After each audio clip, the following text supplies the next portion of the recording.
Gibson, the host of Keeping It Real. I'm also the publisher of New Spirit Journal, an online publication that has articles and audios and these TV shows that are meant to inspire and uplift and educate. Now, Keeping It Real is all about practical spirituality. So all of the shows that we're doing, in some way or another, help translate whatever spiritual practices you might have into everyday living and how you can bring those energies into your everyday life.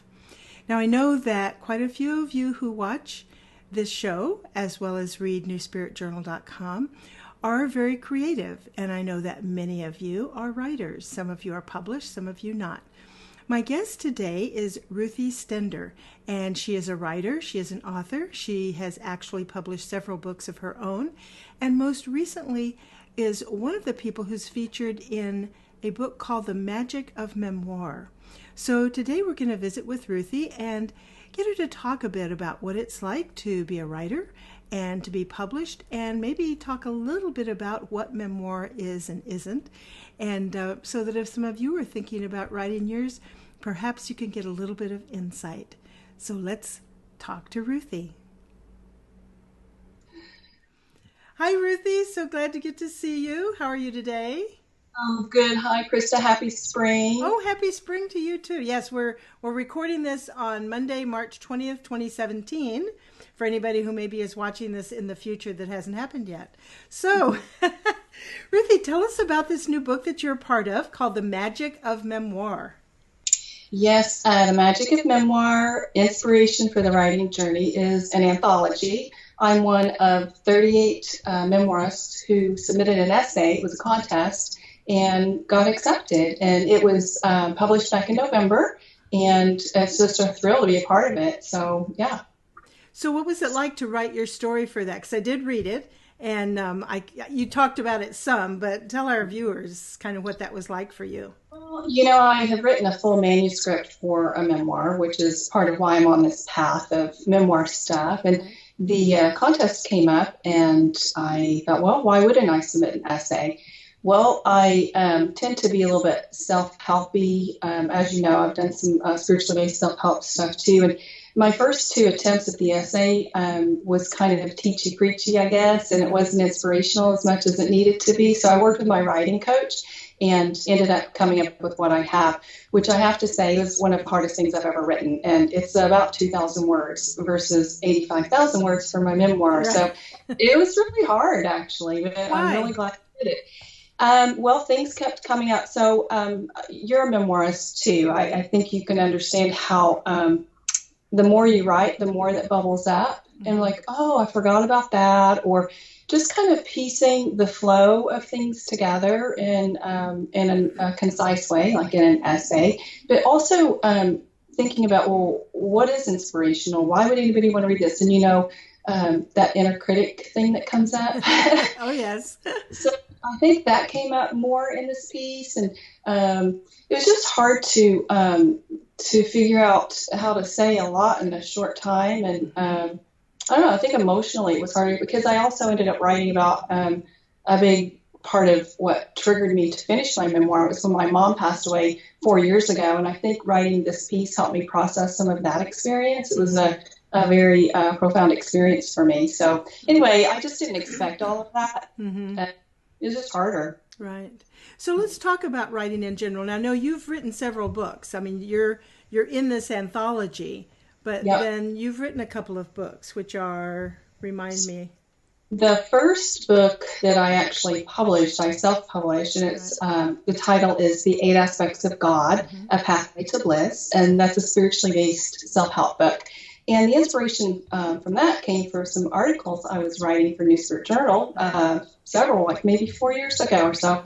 And The 8 Aspects of God is based on the teachings of Paramahansa Yogananda. And so I just expanded on my interpretation of that teaching. And so it's a short little book, and so there's that. And then, of course, I mentioned my memoir. The title of that is Glowing Houses, and it's currently a full manuscript, fully edited, at least the first draft. And then I'm in the process of trying to publish that via the traditional route, meaning I'm looking for an agent and going with, a good publishing house that's a good fit for my project. Right. And anyway, and then I'm working some other things too. So yeah, those are the big projects that I have. So let's talk about being a writer. When did you discover that you were a writer, and when did it shift from writing to being an author? Because I see those as all writers are not authors. Right. Well, I used to work in engineering, for 20 some years. And I think I started writing personal story as far back as like in my 20s. And then there was a significant event that happened in my 20s. Someone who I was caring for had died. And I remember I started writing a bunch of poetry. And I'm like, oh, I guess I'm a poet. And so it just kept pouring out. I don't know if it's really poetry, but it had that, kind of feel to it. And so I just wrote a lot of poetry. And then I started trying to write just more personal stuff. So a while ago, but then probably 10 years ago or, let's see. Gosh, Krysta, that's a good question. It's kind of, you've had stops and starts as a writer. I think I've experienced that. So I think I started writing my memoir about 20 years ago. And I don't know how much you want me to get into what inspired me to do that, but it is what kind of set me on the path of feeling like I needed to write consistently and finish the project. So I've always felt like a writer, but I've never had any formal training. I just, follow my heart and do the best I can. But I have hired writing coaches, and I'm pretty consistent about that. I think that's essential. I think that's interesting that you started with your memoir 20 years ago. Most people I talk to who are authors or writers, they'll write, whether it's nonfiction or fiction, whatever their genre is, then it's sometime after that they go, oh, I guess I should write a memoir or an autobiography. But you started with that. That's interesting. Yeah, and I think that I started probably, as far as writing goes, I'd say it was more like poetry stuff. And then I worked with a couple songwriters doing some what I thought would be good lyrics. And so that's still an interest of mine, but a side thing. But then I think what really inspired my memoir is I have a little sister who passed away many years ago. And I think it was in my early 30s that I really started to grieve her death. And it was like 15 years later after she died. And I needed to process that. And so writing was how I started doing that. And I just started writing her story. I was channeling her and feeling her essence and her feelings and emotions, at least I think I was. And so I started to write that. And then it was really emotional, and it was a huge experience to move through. So that started out pretty powerful. And then I put it away. So it was a lot of years of stopping and starting. And then my very first writing workshop I went to, the teacher convinced me to change the perspective to my story, not my little sister's story. And I understand that now, but that felt like a betrayal. And so I put that away for a long time. Right, and sure. Anyway, that's why it's 20 years. Right, well, that makes total sense. Yeah. So very much why you're doing it. Yeah, so for you, it was very much a process. It wasn't maybe so much about telling the story initially as actually you needing to process what had happened and using the writing as a way to do that and to share her story and your story. Yeah, I would say that's accurate. Yeah. Mm-hmm. And I think a lot of people, I read a lot. Well, in my personal life, I always have a fiction book going, and I love thrillers and mysteries. Totally different from, because I do so many review books. But I work a lot with beginning writers, and I find that a lot of people, when they start wanting to put their writing out there, they haven't quite gone deep enough yet. It's still kind of not, they haven't totally owned it. And I think there's a process to owning yourself as a writer, with the quotes, air quotes. That's so true, Krysta. So you wrote a memoir too. So, can I turn the interview around a little bit? Sure. What was it like for you? And I'm just going to say the title of your book, but I'll let you do that. So I'd like to hear actually more about your process too. Yeah, actually, it's Anything is Possible, and I have a copy of it right here. But what's interesting for me is I was the kind of person I was talking about earlier. I never thought about writing my story until I had published, I had already had 2 newspapers and had already written a couple of different books. And then people kept asking me to tell my story because I have a pretty incredible story to tell as far as how I started my businesses and such. And a lot of people said, well, who were you before then? Because everybody knew me, starting at back in the late 80s. And it was like, well, who were you before that? I was like, I don't know if I want to tell you. I know how that is. That's my business, Yeah. But over time, as I gave classes and workshops and I started sharing more of my story, because I was raised Catholic, I became a nun, I left the convent, became a drug counselor, ended up in machine shops, ended up knowing a serial killer, and, all of these, it's like I've lived so many lifetimes in one. And so when people heard it, and finally I thought, you know what, they're right. This is a fun story. Well, it wasn't always fun to live, but this is a fun story to tell. And I need to do that. And so the way I did it, I already had an audience because of my newspaper. And so what I did is I wrote the first draft of it, and then I invited a group of people who would like to read this chapter by chapter. And I ended up with 90 people on an email list who agreed to read it. So I would give them a chapter at a time and get their feedback. And that was really helpful to me, and it helped me get over that thing of being afraid to be too vulnerable. Because there's things that I share in there where, you don't really necessarily want to share them, but it's part of who you are. So that's my quick story. And I've learned that what I wrote is not a memoir. It's an autobiography. I didn't know the difference. Well, I go back and forth with that too, because I thought, well, memoir is, what I've been taught is it's been ingrained in me that it's more like a novel, but then at the same time, there are different opinions about that. So and what I did learn back in October, I went to, there's a conference in the fall called the Magic of Memoir conference. And those of us who contributed to the book, a lot of us went to the conference. And we were invited to do a reading at a bookstore in Oakland, California. And I was like, well, where's the memoir section? And we were in the biography section. So I guess bookstores don't really have a memoir little corner or whatever. It's all lumped into biography. Or if the memoir is about travel or eating or whatever, it shows up in that area too. So I think that there's a little gray area. Right. But yeah, I now don't you coach writers then, you were saying? I do. Yeah, I work with some of them more after the fact, like people who have written. I don't work so much with the writing process, although I can, but mine is more, okay, you've written it, and I work with people who want to self-publish. Okay. And so I kind of talk about, what are some of the ways to do that. I don't get as much into the nitty-gritty as I do into the marketing piece, because a lot of people, they know the other pieces or they can get coaches for that, but then they're like, yikes, I've got this book, now what? And that's where I can come in and help them. Sorry, my so back to the inspiration then for writing memoir. You mentioned a couple of things about feeling vulnerable. Right. And I have to say that's probably one of the bigger hurdles. And one I kind of learned that once I moved through that, I feel the opposite. I feel so empowered. Right. And it's like, oh, okay, the only person judging me is really myself, but it takes a while to figure that out.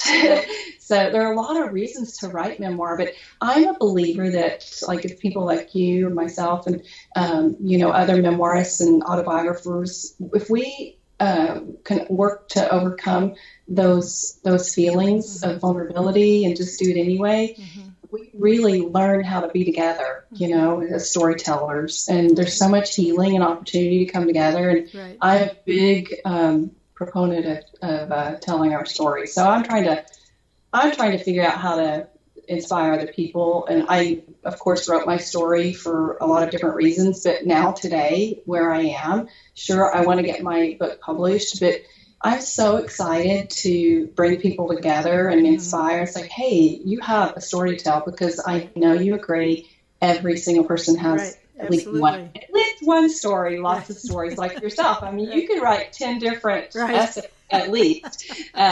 And, you could give a lot of talks based on all of just those handful of things you mentioned. And there's more, right? So everybody has something. Well, and I think the thing that I've learned, and I learned this in other ways, in other writing that I've done, is people appreciate it when you're vulnerable.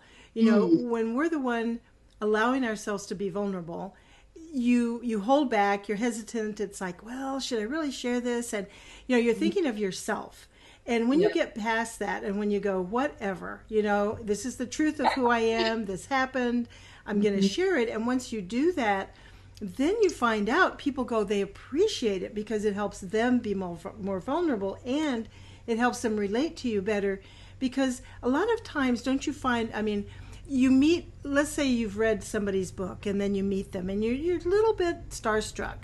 And, most of us, because we view a person however, and when they make themselves vulnerable, then it's like, well, wait a minute, they're like me. And they had to go through things to get to where they are. They weren't just, Deepak Chopra wasn't born who he is today. Marianne Williamson was, Wayne Dyer, whoever. They had their struggles. And when they share that, then I appreciate them all the more. And so I think that's so important. It helps other people to be vulnerable. It totally does. And the more we can do that, it does.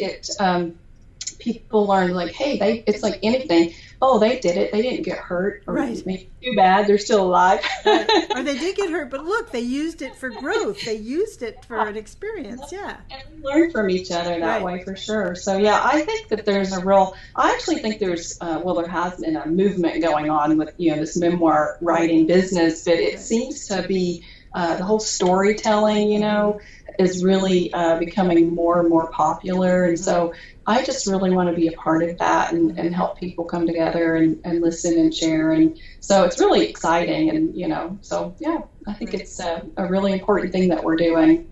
As far as, storytelling. Now, I know that I found it really interesting. You shared with me that there's a book that you're writing a review of. And I found that very interesting because, I get in probably, 30, 35 books a month. And in the old days when I had a print publication, I could review about 5 of them. Now I try to do 3 to 4 a week, because I have a weekly publication schedule. And many of them I read the whole book because I'm a fast reader. Others, especially nonfiction, you can kind of flip through and go and really have a good sense and can review it. But you mentioned a book that you're reviewing, and it's like, to me, I get a book, I read it, I do it, and I write a review. But for you, this is a whole article. It's a whole different thing. So tell us about that. It's a project. I should hire you to help me write a review. Now, I'm from West Virginia. I grew up in a holler, which is an old dirt road. It's paved now, but back in off the beaten path. And so I'm a hillbilly. People hear about this book. The title of it is Hillbillyology by J.D. Vance. It was published last summer, I believe, right in the thick of all of the political stuff. Yes. And so when people hear that I'm from West Virginia and they go, oh, have you read Hillbillyology? And I kept hearing that. I'm like, no, I haven't. And my friend Ingrid, you got to read that book. And so I finally read the book in December. And then some friends were like, oh, you should write a review, because I started talking about the book. Like, oh, okay, I liked it. But then as I got into it, I'm like, wait a minute. So I have some criticisms about the book. And so I've actually been wallowing in that because it stirred up some surprising feelings and emotions, and I had to work through that because, if you write a book review, you've got to be centered and fair-minded and nice, and, so I worked through that, and so I'm just being, very practical and working through it.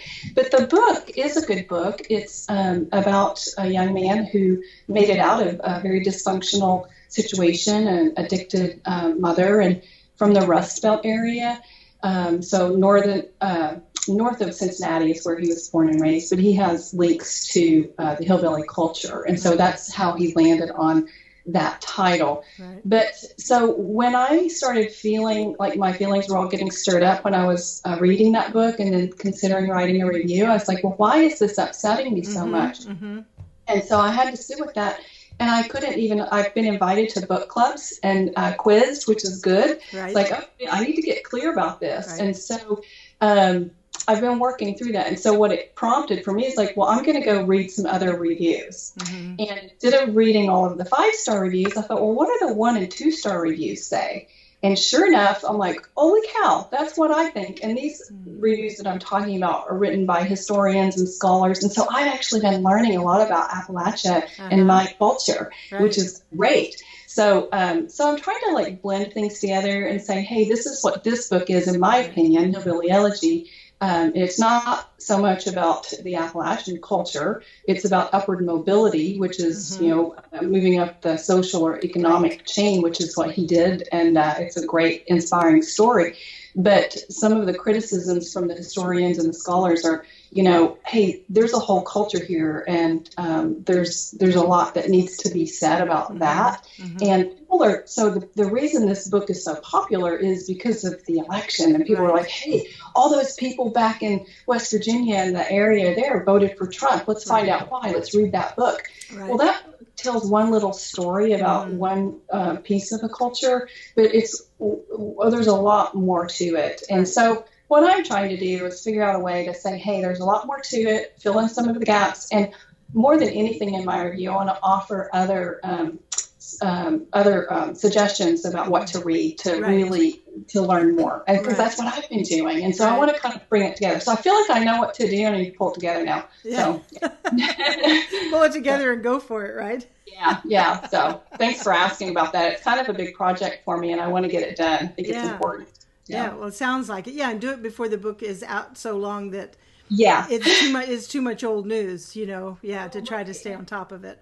I think it's still pretty current. I have a Google alert set up, and I get many hits every day. So it's still kind of like a hot thing. So I know what you mean, though. And as a writer, it's probably a good thing to talk about, too. It's like, what does that mean? Why is that important? And gets back to kind of getting in that stream of attention, I guess.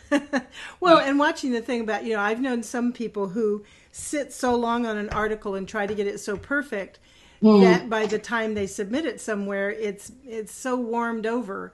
There gets to be a point where you need to stop. And, I have people submit articles to me all the time because I publish, on newspiritjournal.com. And I've had people, they'll submit an article and I accept it. And then 2 days later, oh, well, I looked at it again. I rewrote it. Here's a new one. And I'm like, no. And, so I tell writers, write whatever you're writing. Put your heart and soul into it. And when you're done, you're done. Do not go back anymore. Because the truth is, and I think you'll agree, any of us can rewrite our stuff to death because you keep growing. And you wrote this at this time. You're looking at it from the future, and I could rewrite everything forever and never have anything published. So, Krysta, I have to say it's important for me to share my first real writing job where I had to stay on task and had a word count limit. And that's when I wrote those articles for New Spirit Journal. It changed my belief in being a writer. Yep. And it gave me a deadline. It gave me strict parameters. I think we had, less than 1,000 words I had to stick to. Yep. And I bumped up against it every time. And I was like, oh, but I worked with my writing coach on all of that. And it cost me money, but I think if you really want to be a writer, it's an investment in yourself. It is. I agree. I mean, there's so much goodness that has come to me from writing those articles. I have that book, the 8 Aspects of God book. Yeah. Those articles are what inspired it, because I was giving those articles out in my yoga and meditation classes. Right. My writing coach is like, well, why don't you just make a little book and sell it for $10? And I'm like, oh, that's a good idea. And then I talked to you about it, and you're like, yeah. So there are all these little ways that you can get to jobs as a writer, right? And so you offered that for me. It was a great opportunity, and it changed everything for me, because I did have to put my butt in the seat, and I had a deadline, and I wallowed with some of those articles. And then at the end, I was so happy with them. Right. So, Well, and part of it is discipline, because as writers, you can tend to get into that kind of dreamy space. And, I've had people submit, like, my word count is 1,000, and they'll submit something that's 2,000 words. And when I ask them to cut it down, they're so attached. Well, no, can't we do it as a two-parter? I'm like, no, cut it down to 1,000 words, And no, you're good. That's good that you have that, because it forces you to be about a concise writer. And if you want to be a writer, you need to be flexible. It can't just all be, well, this is how I want to do it. I mean, even when you work with a publisher, a traditional publisher, they're going to edit your book. And they're going to come in and tell you to change this and change that. So you've got to be willing to put yourself at their mercy. Well, well, tell us about, because we're coming closer to the end of our time, and I wanted you to be able to tell us about a class that you have coming up. And I realize that some people will be watching this after the fact, so we apologize. But then also tell us more about your website and how people can get in touch with you if they want to, and that sort of thing. Okay, thank you. So the Magic of Memoir, the anthology, I'm partnering with 4 other contributors, and we're going to put on an event at East West Bookshop here in Seattle. So it's a 2-part event. There's April 30th, Thursday evening from 7 to 8:30. It's going to be a little talk and a little bit of reading, and just kind of give people an idea about the book. And then the workshop on the following Sunday, the 23rd, from 12:30 to 4, I believe. And in the workshop, we're hoping to just be available to people and share, about how to get started, or if you're in the middle of something, some ideas. And we're going to meet as a group here soon to formulate the lesson plan so we can make sure we stay on task and make a really good workshop for people. So that's in April. And as far as my website goes, my website is my name, ruthstender.com. I also need to mention I have another website I started a couple months ago. I don't even know where it's going, but I feel like this strong call, how that is. Like, I got to do this, and I don't really know why. But it's called wethestory.org. We the Story? Okay. wethestory.org. And I'm hoping that can be a community website where people can share their stories and do videos like this, like maybe 10 minutes or less, but it's quite intimidating. And so I'm trying to figure that out, and I'm meeting with some different people to help me on that path. But anyway, so ruthstender.com is my primary website, and then there's some links to wethestory.org there. So, yeah. That's awesome. Well, I really appreciate your time, and we kind of went all over the place with this, but that's kind of fun, We're just kind of chatting, and I hopefully that other people other than us have enjoyed it. I hope so, because we could say like a lot about the writing process. There's so much to share. Exactly. So, and the main thing is write, right? Yes. Do it. Just keep doing it. Yeah. Thank you, Krysta. Thank you so much. I appreciate it. Take care now. Bye-bye. Take care. Bye. What a fun interview that was with Ruthie. I certainly hope that you enjoyed it as much as the two of us obviously did. I had a thought I wanted to share with you. I talked about writers and writing and, do it, because that is one of the things that we writers tend to do. We love to read about writing. We like to hear other writers, but putting our bottoms in the chair and writing sometimes is the hardest thing to do. But this is what I want to offer, because maybe you're not a writer. Maybe you're not an artist of some kind. But one thing I want to talk about is try to spend a little bit of time every day doing something creative. Whether it's baking bread or making a salad or doing a creative shopping trip, something. But we are creative creatures. And when you allow yourself to explore your creativity in different ways, you're a much happier person. And when you explore your creativity in different ways, what happens is it flows over into other parts of your life. There's a big trend right now to do coloring books. And people say, well, why would I want to do a coloring book? I'm not an artist in the sense that I don't draw pictures. I've tried, and, it's not my forte, but I'll keep at it. But I love to color pictures in. And I used to make greeting cards with rubber stamps. And one of the things I loved to do was coloring them in. So coloring books are just a lot of fun. But find something that you can do every day that helps you to be creative in a fun sort of a way and watch and see if it doesn't spark your creativity in lots of other ways. That's it for today's show. Thank you for being here. And I want to remind you, whatever you're doing in your life, make sure that you keep it real.